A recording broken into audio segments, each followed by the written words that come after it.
Donc voilà, comme vous l'avez compris dans cette petite intro, aujourd'hui je vais essayer de vous expliquer comment on utilise une dégauchisseuse plutôt que de nouveau de s'inspirer de ce que je vois sur certaines vidéos.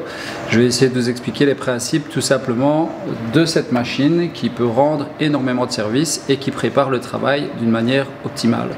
Le principe de la dégauchisseuse, c'est voilà, pouvoir remettre une planche qui est brute, totalement plane, vraiment parfaitement plane, avec un champ d'équerre, et ensuite la raboter pour avoir deux faces parfaitement parallèles, et ensuite raboter l'autre champ ou le passer à la panoteuse pour avoir deux champs parallèles également dans l'autre sens, ce qui nous donne une pièce parfaitement parallèle et perpendiculaire. D'accord?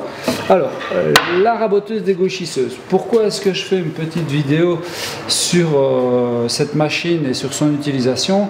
C'est parce que voilà, vous allez penser que j'en veux à ce monsieur.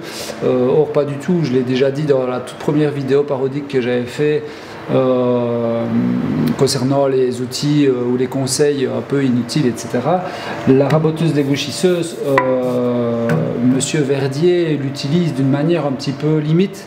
Et donc de nouveau j'ai découvert cette chaîne moi suite à un jeune qui est venu faire une formation chez moi et qui voyait ces vidéos, et donc si allez, je vais dire, il répète les mouvements qu'il voit sur la chaîne de monsieur Verdier, malheureusement il ne va pas dégauchir correctement ses planches.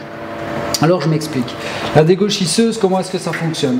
Vous avez une table d'entrée et une table de sortie.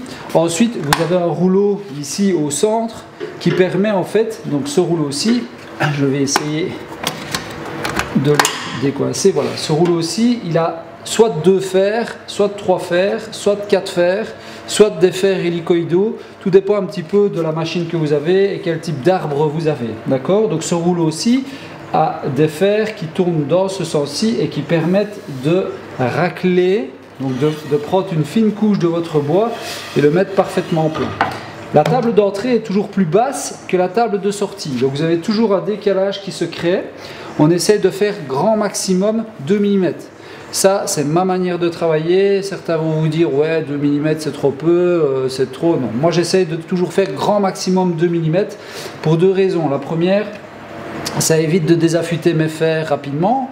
La seconde, ça évite de faire forcer le moteur de la machine. Et ensuite, ça empêche les mouvements de recul. Donc si par exemple vous avez des nœuds comme ceci, ou si par exemple c'est un bois qui est très difficile à raboter, vous avez un risque de recul. Donc il faut pousser beaucoup plus. Si vos fers sont un petit peu moins bien affûtés, vous allez le sentir, vous avez quand même une force vous devez pousser beaucoup plus fort pour réussir à passer votre planche dans la dégauchisseuse.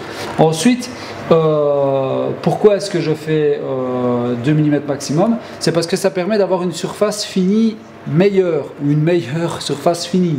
C'est-à-dire que quand vous avez du contre-fil sur une même planche, voilà, par exemple ici on a un nœud avec du contre-fil autour, qu'est-ce qui va se passer sur cette partie-là? Il risque d'y avoir des légers arrachements à cet endroit-là, donc des petites stries qui vont se créer au niveau du bois.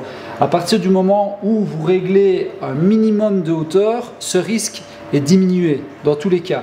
Le rabotage, c'est pareil, je fais maximum 2 mm à 3 mm de prise. Le 3 mm, c'est vraiment en cas extrême, c'est dans du sapin rouge, dans du glace, quand on fait de la charpenterie ou ce genre de choses, qu'on doit mettre des pièces bonnes parce qu'on doit faire une ferme ou voilà, enfin bref.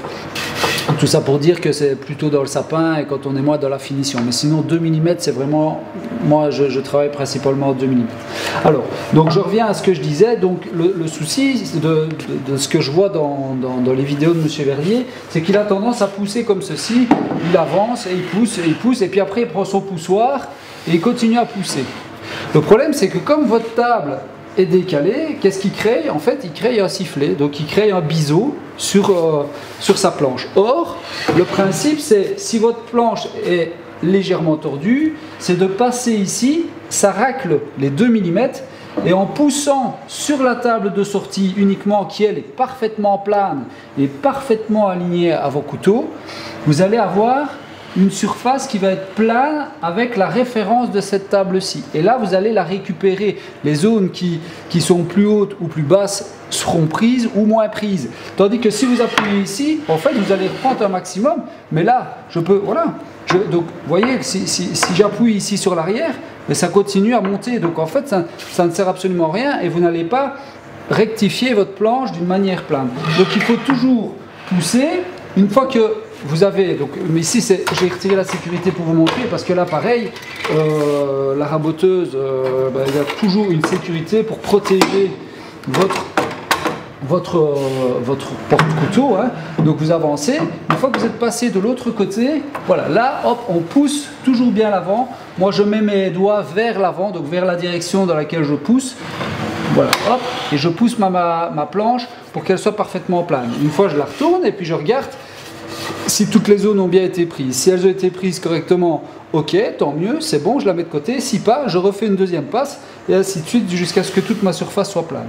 Ça, c'est pour le dégauchissage de la planche. D'accord? Toujours bien penser, toujours appuyer sur la table de sortie. Maintenant, il ne faut pas appuyer comme un bœuf. Hein. Pourquoi? Parce que si votre planche est fine, vous allez avoir une certaine flexion, pareil, vous n'allez pas la rectifier. Vous allez la faire propre, mais vous n'allez pas la rectifier. Donc il faut vraiment gérer son mouvement. Ensuite, si votre planche est trop bombée, il y a des techniques aussi. Ça, je vous expliquerai peut-être, enfin pas peut-être, je vous expliquerai dans une autre vidéo. Bon, ici, celle-ci va déjà être, à mon avis, un petit peu longue par rapport au projet. Donc, je vais m'abstenir d'aller trop loin dans les détails. Mais il faut savoir que quand vos planches sont trop courbées, il ne faut pas passer, repasser. Il faut d'abord faire 2-3 passes sur l'avant, la sortir, faire 2-3 passes sur l'arrière.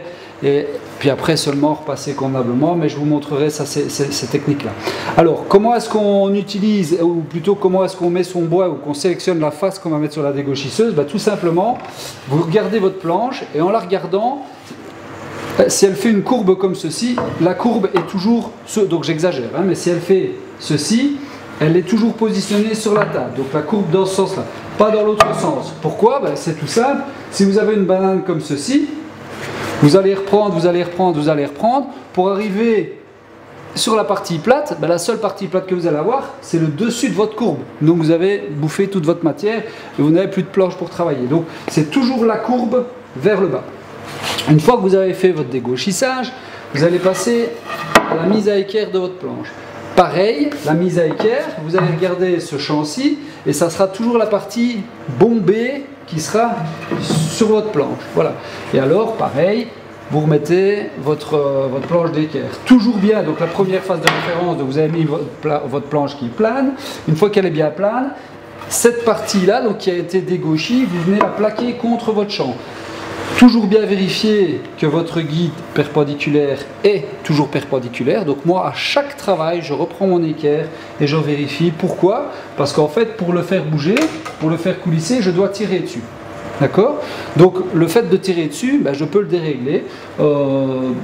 C'est rare, mais voilà, ça peut arriver. Donc je vérifie toujours, comme ça je suis sûr d'avoir un champ parfaitement d'équerre. Si en cas je devais faire un collage à plat joint, ou bien tout simplement mes montants de porte et mes traverses de porte, pour que la jonction au niveau des arrosements soit parfaite, il faut que mon champ soit parfaitement d'équerre. Donc ça c'est pour le dégauchissage et la mise à équerre.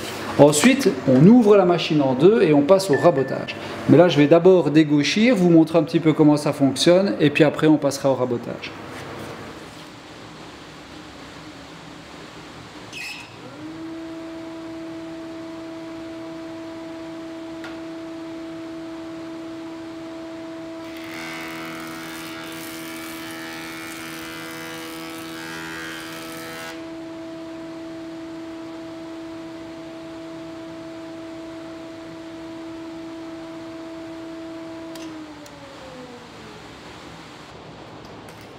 Donc voilà, je m'arrête là pour essayer de vous montrer, j'espère que ça se verra bien à la caméra.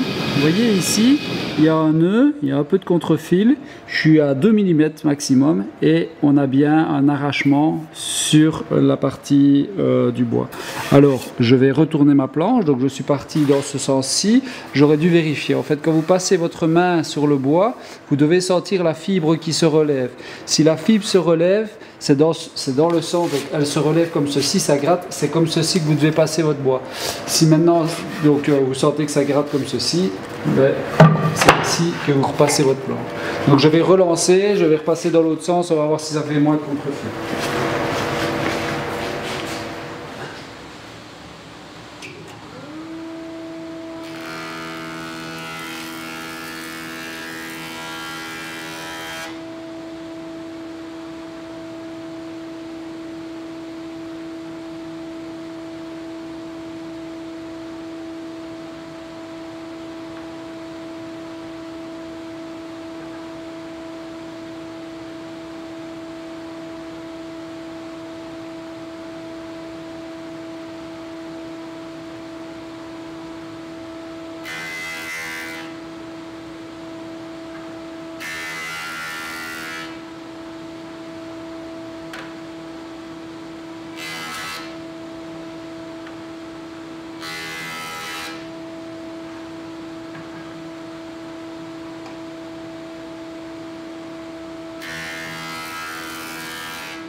Alors, comme vous avez pu le voir, donc là j'ai dégauché toutes mes faces, d'accord? Donc, comme vous l'avez remarqué, j'appuie bien sur ma table de sortie, comme ça je suis sûr d'être parfaitement en plan.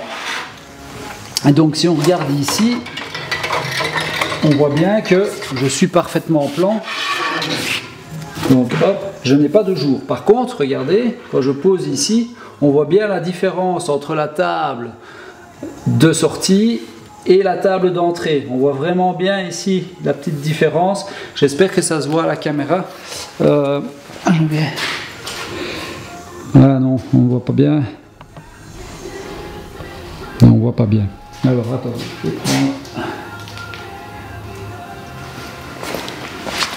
Donc voilà.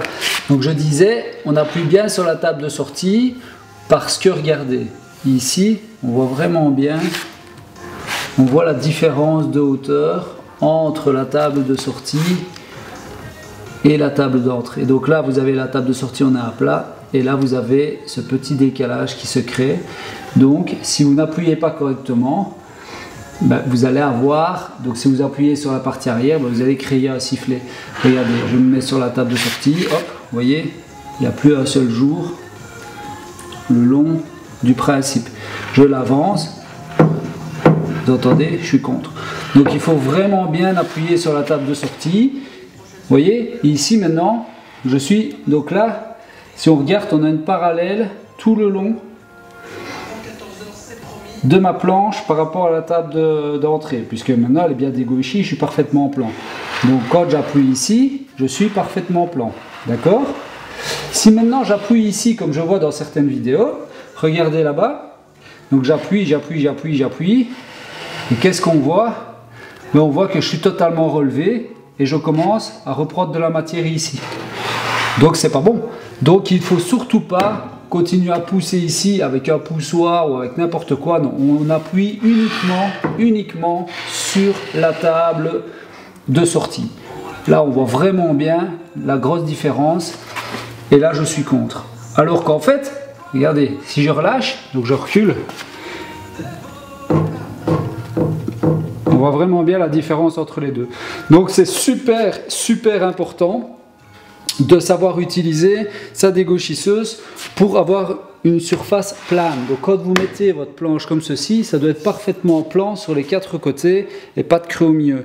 Donc c'est ça, c'est vraiment ça, ce à quoi vous devez veiller. Donc si vous ressortez une planche qui est lisse comme ceci, ça ne veut pas pour autant dire qu'elle est plane. Elle peut très bien être en sifflet, donc elle peut très bien être de 1 cm ici, et de, j'exagère, et de 3 cm là-bas. Et donc vous n'avez pas dégauchi votre planche. Vous avez juste, allez, je veux dire, c'est comme si vous aviez poncé avec le champ, avec les couteaux de la raboteuse. Donc vraiment bien l'utiliser pour être certain. Ensuite, on a dégauchi mis en champ d'équerre, pardon, comme je vous ai expliqué. Donc le champ d'équerre, on a vérifié si on était bien perpendiculaire avec l'équerre, tout est bon, et on vient bien appuyer contre le guide perpendiculaire avec la face qu'on vient de dégauchir. Une fois que ça c'est fait, pareil, on appuie bien sur la table de sortie et sur le guide en même temps. Comme ça on a un champ parfaitement d'équerre. Pareil, si j'appuie ici, on entend bien, vous allez avoir un talon de rabotage. Donc certains disent oui c'est les rouleaux, non, c'est pas les rouleaux qui font qu'on a un talon de rabotage. Le talon de rabotage c'est parce que justement on appuie sur la table de sortie. Donc une fois qu'on arrive au bout, on continue à appuyer et en fait on crée ce fameux talon de rabotage. Vous voyez, j'appuie ici, je sais la soulever. Par contre si je suis là, je peux appuyer tant que je veux, je ne la soulèverai jamais. Donc si je me mets ici et que j'appuie en sortie, je vais créer un talon de rabotage. Donc toujours bien pousser, table de sortie, et vous avez un champ d'équerre et une surface plane. Ça, c'est 2 choses de fait.